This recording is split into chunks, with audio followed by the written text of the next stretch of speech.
We'll talk a little bit more about directors and designers in the designer chapter, but there is a really important dynamic for directors to strike with designers. I believe that it's important for directors to have at least a cursory knowledge of different theatrical elements and how they work aesthetically. So we'll put a little pin in collaborating with designers and start talking a little bit more about collaborating with actors, a rehearsal process.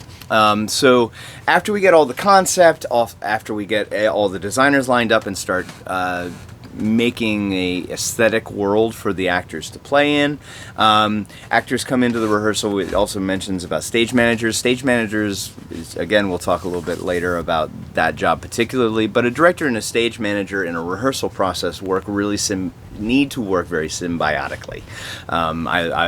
As a director, I rely very heavily on a stage manager because logistics, a director can get overwhelmed with logistics because everybody has to be at the right place at the right time.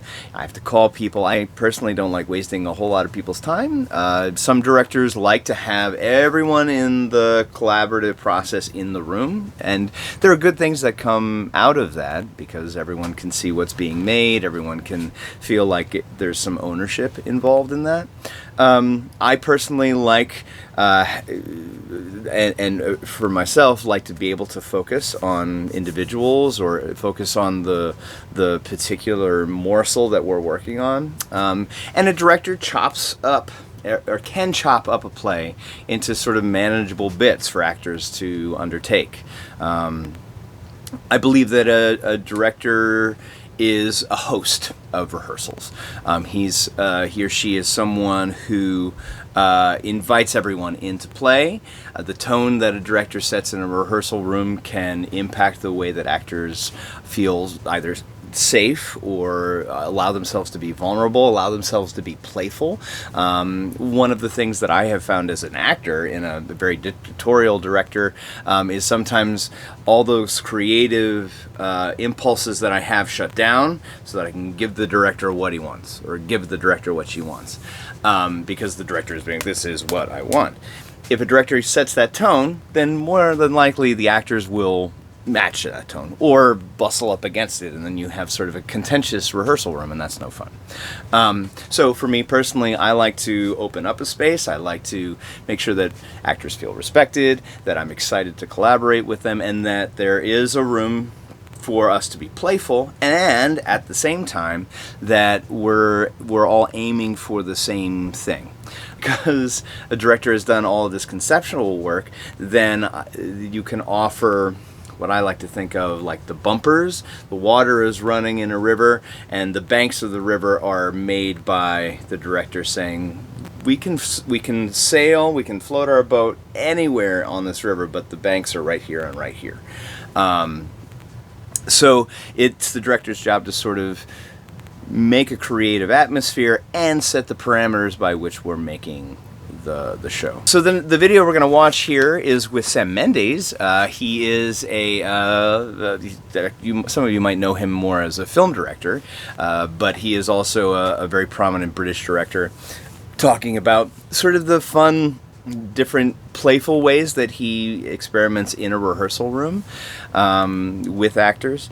And before we take a look at that, I just want to say that there are kind of different phases in a rehearsal process, right? That there's a director can share whatever conceptual work has been done with designers and with other collaborators, and then also dig in deep with actors so that the actors have an opportunity to really analyze and understand the parts that they're playing. Some directors love table work. Personally, I like to get up on my feet and have people play. Some actors really appreciate that table work, that opportunity to analyze as much as the director has analyzed. And then very often there's staging. Sometimes there's experimentation and exploration before staging gets hammered down. Staging being blocking and telling actors where to go and how to populate a space. And then very often there is a developmental period after the physical and analytical work is done, then you can start to, as actors begin to inhabit roles, actors become more comfortable with the material and they're not trying to remember as much, they can just play. Then you can shift and you can craft and you can rearrange different pieces and say, if this, then what? That's a question I love to ask actors. If this is the choice, then how does that impact this moment? And that sort of if and then allows actors to make different choices at the if, or start at, oh, then has to be this, so I have to shift my if. And so as a director, I like to ask that question quite a bit. And then through that developmental period, we wind up into technical rehearsals where we start adding in all the sorts of elements, light, sound, costumes. We work in rehearsal costumes, rehearsal props, and then the real things arrive in dress rehearsals where we're trying on all of the clothing and making sure everything works out that way. And finally, previews. In most professional companies, there's a preview where you try it out in front of an audience, and the director is still giving notes during that preview time, saying, oh, the play totally functions differently now that we put it in front of an audience. And then, once the show is open, normally the director gets to skedaddle. Because first of all, you want to hand it over to the actors so they feel that there's a certain sense of possession for them. Also, the stage manager maintains the integrity of the show, so the director is no longer dictating how the actors are doing things. The stage manager recognizes what has been created through the rehearsal process and how it's operating with a audience. And they can, if absolutely necessary, and particularly if it's a long run or there are put-ins where new actors are coming into a longer run because the actor that was in the show has to go for whatever reason, another contract, that a director can be called back, but very often it is the stage manager's job to do that. The director's task is to hand off the thing that's made. I guess it's because I'm a parent, but sometimes directing can feel very much like we've raised this child, we've birthed it, and we've raised it up, and now I have to let it go and let the actors do the work that they need to do.